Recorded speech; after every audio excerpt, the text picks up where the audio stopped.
Hi guys, and welcome to U-Wrench. Today we're back on the Dodge Grand Caravan. This is 2008 through 2020 with the 3.6 V6 engine. The same engine, of course, can be found in the Chrysler Town and Country. And what we're going to be doing today is a oil change service. We're going to be changing out the oil, including changing the oil filter. I'm also going to change the air filter and also the cabin filter as well. So this is a good kind of point to start with for a minor service on your Grand Caravan. Let's get stuck in. So to be able to do the service that we're looking at here today, you're going to need to buy yourself some of these components in advance. Most importantly, of course, are going to be the oil. The Grand Caravan 3.6 V6 takes 5 W20 oil, and the capacity is 5.6 litres. So we've actually got two of these ready to go because these are only 5 litres. You're going to want to buy yourself a brand new air filter, brand new oil filter, and for good measure, you might as well get yourself a brand new cabin filter at the same time. Another thing that you might want to consider is a new oil drain plug. This one I think was $4, and I know that the old one's showing a little bit of signs of wear. So for the sake of $4, it might be worth grabbing one of those and fitting that at the same time. So that's all we're going to need for today. Make sure you've got all that in advance, and then we can crack on. So for the replacement of the air filter, all we need to do is simply unclip the clips to begin with. So we actually have 3 of these clips, and just lift up the little latch at the bottom. The whole thing will come off, and just lift that out of the way. We've got another one here, so do exactly the same with that there. And then you've got a third one right down in the corner, just down in there, so get that one released and out of the way as well. Now looking down the rear edge here, you've actually got 3 little tabs that kind of slot in. So what you need to do is actually lift the front of the airbox up and then start to pull this forward. You can see those tabs will start to release, and just keep pulling forward, give it a bit of a wobble, and they'll pop out like so.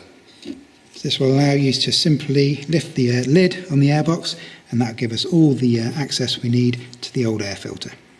Next, you want to take a look in the empty airbox and see if you've got any debris, things like leaves and things of that nature, anything kind of big and chunky. This one's actually not too bad.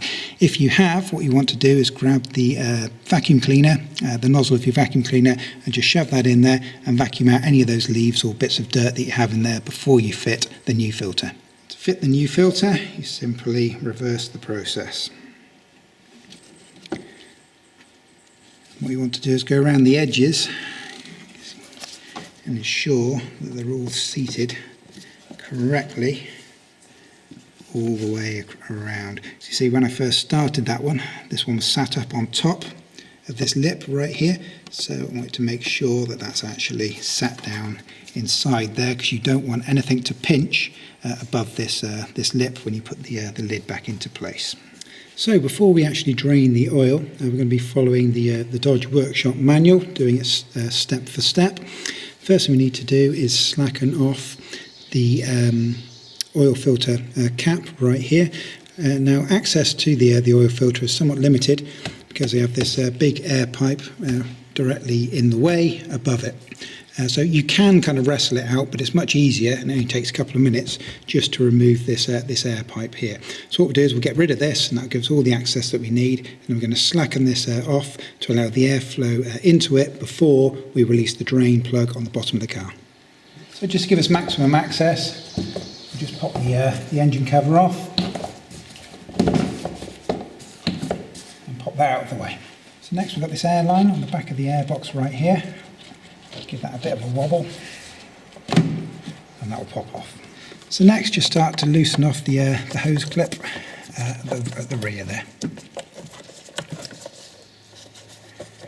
Just make sure it's got plenty of slack. Now just start to remove the hose, just so you've broken the joint like so. A good place to start is that little cutout just at the top there. That's as far as you need to take it. Lift up the front of the airbox, draw the whole thing forward, and get that out of the way, put that to one side. So as we can see, we've now got all the access we need, so now we can get stuck in on the cap here. So I'm just going to give the cap just a quick wipe over, just to get rid of any bits of dirt or grit. So I don't want them falling in there. Just make sure it's nice and clean before we get stuck in.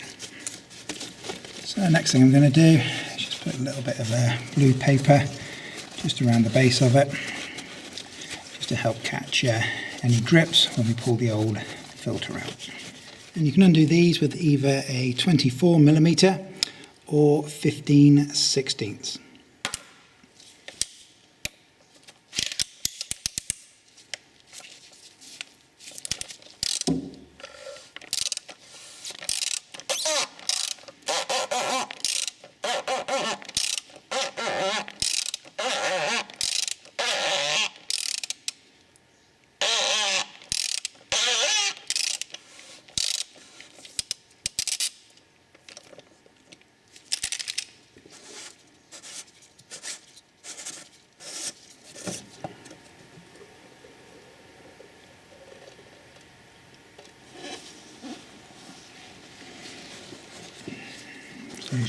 There's your old filter and your oil cap right there. So now we're ready to drain the old oil from the car. Now obviously to do that we're going to need to jack up the front of the car. We're using the lift because we have one. Obviously you probably haven't got one at home, so you're going to jack up the front of the car, get some axle stands under there, make sure that you're safe, make sure that your handbrake is on so that the car can't roll away from you. Safety should be first, to allow you to come underneath the car so we can remove the drain pan and get the old oil draining. One important thing to note is once your oil has started to drain and you've got your oil pan in the correct position, when you get towards the end of the process, what you're going to want to do is lower the car back down, because obviously your car will be pointing up in the air, so all of the oil will be running towards the back of the engine. So you need to get that car level again to allow all of the oil to drain from the system. So that's one thing to bear in mind. You're going to jack it up, release the oil drain plug, but then you're going to have to put it back down temporarily to get the maximum amount of oil drained out of the system. So you're going to want to remove your plastic engine under tray if you haven't done that already. That's just held in with a series of screws around the outside. Just follow those screws around, just drop that down, get it out of the way. Then you're going to want to locate your oil drain plug. Here's the old one. As we can see, it's a little bit worse for wear, which is why I'm replacing them with a brand new one today. But you can see the exhaust comes down here, splits into two, and this is exactly where this is located. So you want to make sure that your drain pan is ready, and it needs to be at least a volume of 5.6, because you're probably going to get close to that coming out of this vehicle. So now grab yourself a size 13 socket.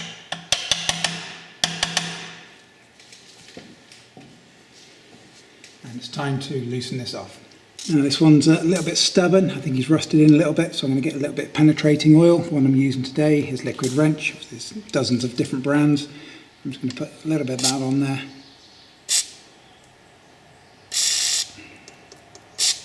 I'm just going to give that a couple of minutes to soak in, and I'll try cracking it off again.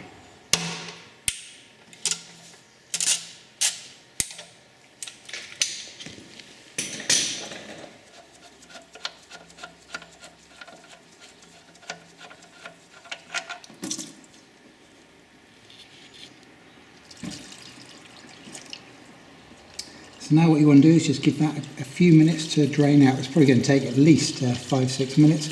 You want to just leave that until it's slowed down to a slow drip. The longer you leave it, the better, really. So yeah, let's give it 10 minutes.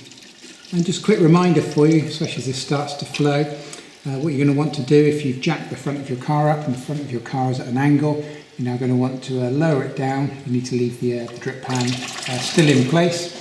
You're going to want to lower the front of that car down so that the pan is nice and level, and so you can get all of the oil out of the pan. So just another quick note for you, looking at the drain plug. This is the copper ring, the copper gasket that sits in there. And the reason that this should be replaced every time, if you're not replacing the whole drain plug as we will be, but this needs to be replaced every time. So if you look at it, you've got all kind of scratches and grooves and all sorts of kind of little nicks in it. And the reason being is that copper obviously is a very soft metal. And so when you clamp that back, when you put that in and you clamp that between the pan and the head of the bolt, this will actually take on the shape of any faults that are in the metal. So if it has like a scratch in the metal, this will actually form itself a little bit because it's so soft, and actually form to whatever kind of defects are present on either the head or on the pan. That's why you see all these scrapes and scratches and little mini gouges and all the rest of it that are on it. So if you just take that again and just went to fit that straight back in, obviously it's not going to be in the exact same position when you put it back in, and so all those imperfections that are already stamped into the face of this washer could, and often do, it's happened to me, cause a slow oil leak, an oil drip. So even if you're not changing this, you always must make sure that you're changing the gasket every time. So to remove your old filter, just grab hold of it, give it a bit of a twist and a pull, it just snaps in at the end, and you can go ahead and get rid of that. So next, grab your new filter, and your filter should come with a brand new O-ring, so we'll get that fitted, and of course the new filter as well. So if you look on the filter here, you've actually got this the old O-ring right here. And if you follow along, they've normally got a little cutout, you can see just in there, hopefully you can see that all right on the camera, there's a little cutout that allow you to get a little hook tool or a spike tool in there, just underneath the O-ring, and that allow you to start working it out of situ. There it comes. And get that out of the way. Next, I'll just give this a quick clean up, just get rid of some of the old dirty oil.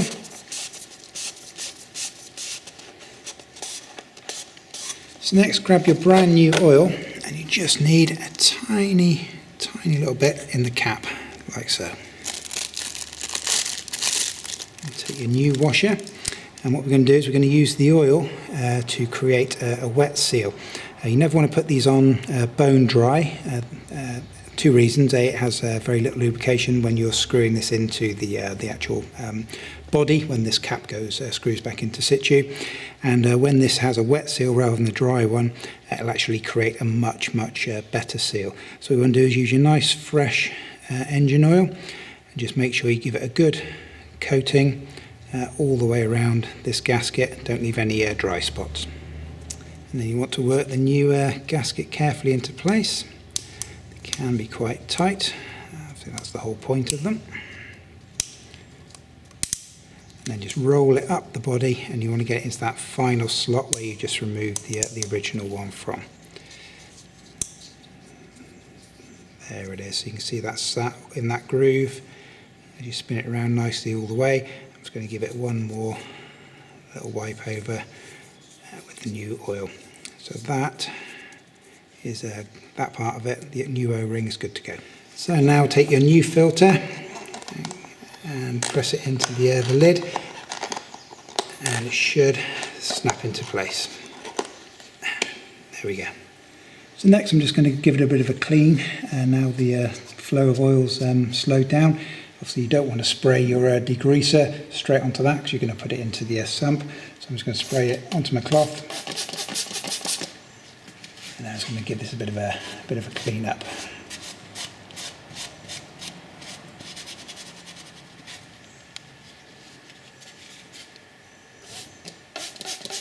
Next up, you're going to want to grab a torque wrench, so we're going to be torquing this up to the factory specification.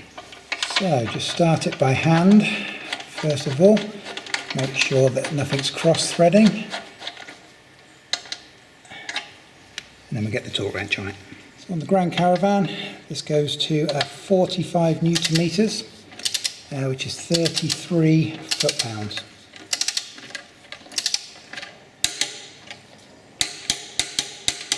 And again, just going to clean up any drips of oil, so that when I come to check this tomorrow or in a couple of days, if there have been any oil leaks from here, I can spot them immediately. I'm not going to get them confused with any old leaks. So next we're going to replace the oil filter. And note, as per the Dodge workshop manual, it's not necessary to pre-oil the oil filter or the oil filter housing. You can put that together exactly as we have done here, dry.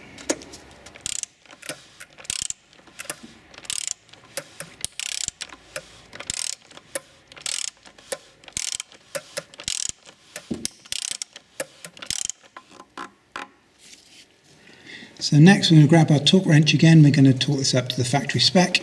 As you can see, 25 newton meters. 25 newton meters is 18 foot-pounds.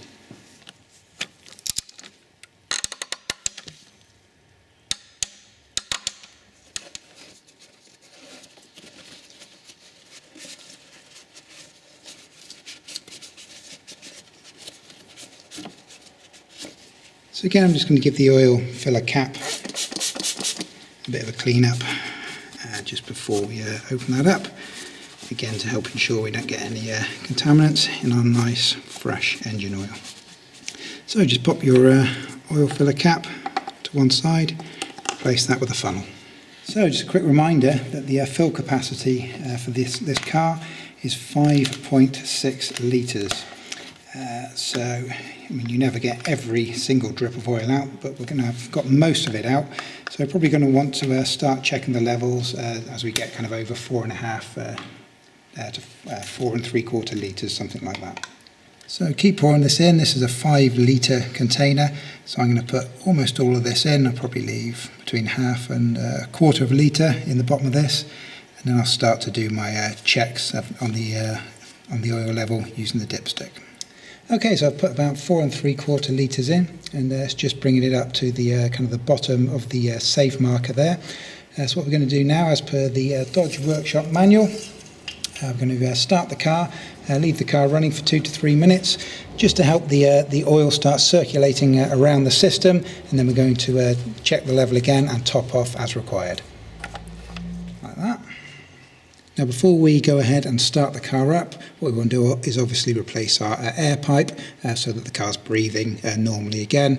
And we've completely finished here, down in this section down here, so we might as well just go ahead, put that back on, and then we can start the car and fine tune our oil level. So just make sure that your air filter is still seated correctly. You don't want a bit of it kind of sat up on the lip. You want to make sure it's in all the way around because you don't want to pinch anything. And then remember, you've got these 3 little tabs at the back, and they slot into these 3 little slots here. So you want to angle it.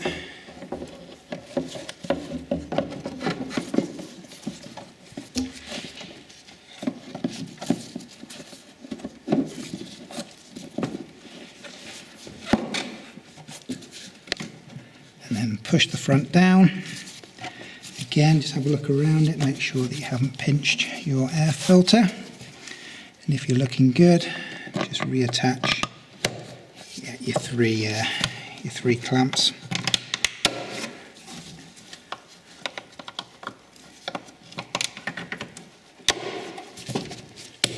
So now we need to reattach the air hose.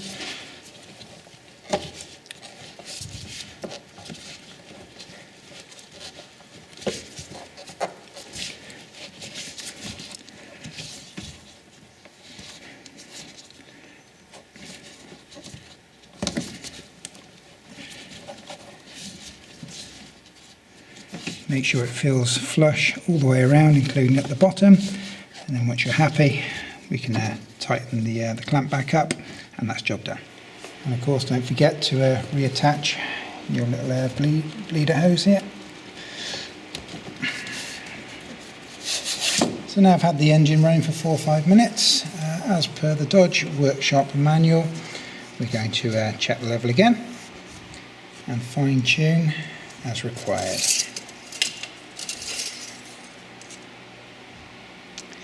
Yeah, so you can see we've actually dropped the level a little bit.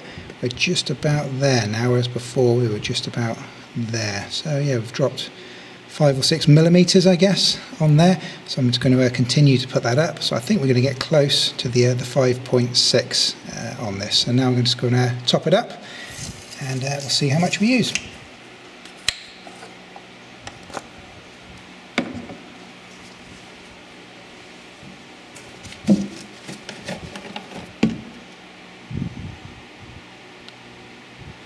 So we're exactly 5 litres now. We can see we're just back to the mark where we were. So I think we can safely put that 0.6 of a litre back.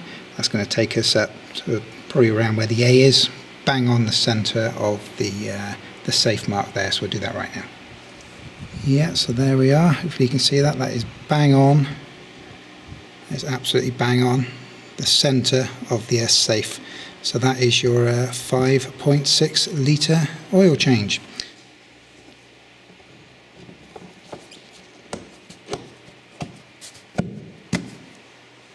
So on the Grand Caravan and the Town & Country, the cabin filter is actually located in behind your lower glove box. So we've got to drop this down to gain access. So that's the first thing we're going to do.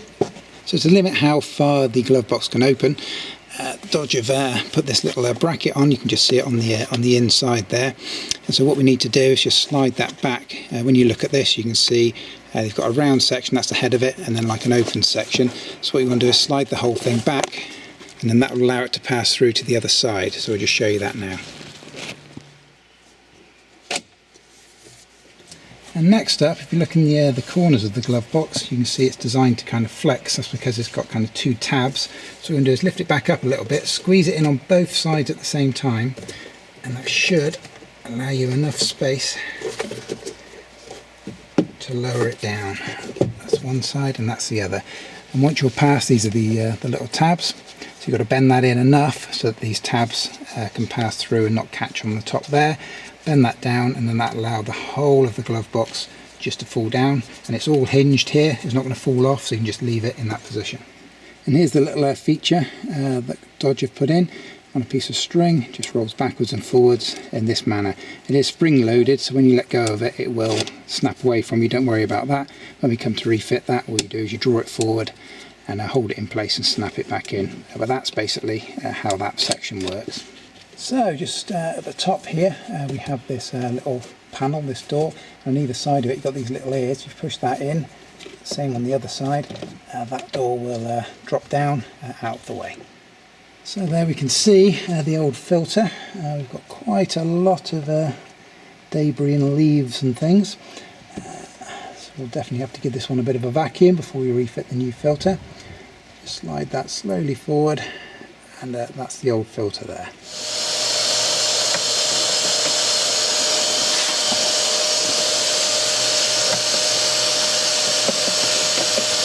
And this is the replacement cabin filter we have here.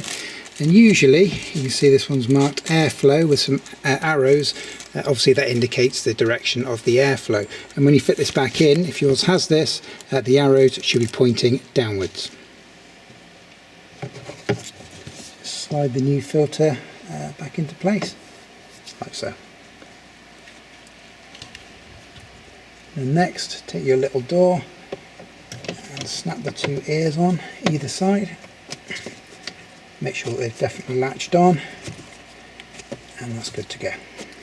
So next we want to make sure that we can reattach our little cable here.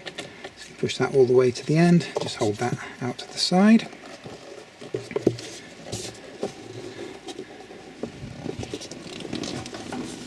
I'm going to get that side up in, and at the same time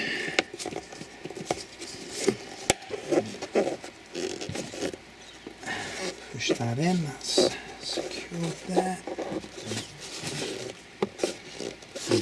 And then all I've got to do is repeat the process on this side, bend that corner up and in, like so, and just make sure that this latch,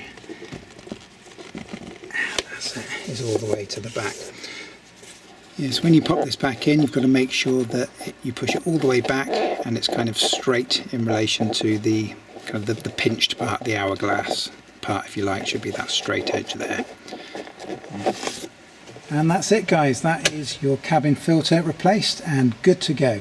If you found this video helpful, please be sure to hit the like button, and if you'd like to support us, please be sure to also subscribe to our YouTube channel. We have lots of great content for the Grand Caravan. Be sure to check our channel out if this is the first of our videos that you've seen, and we're going to see you again in the future real soon. Thanks, guys.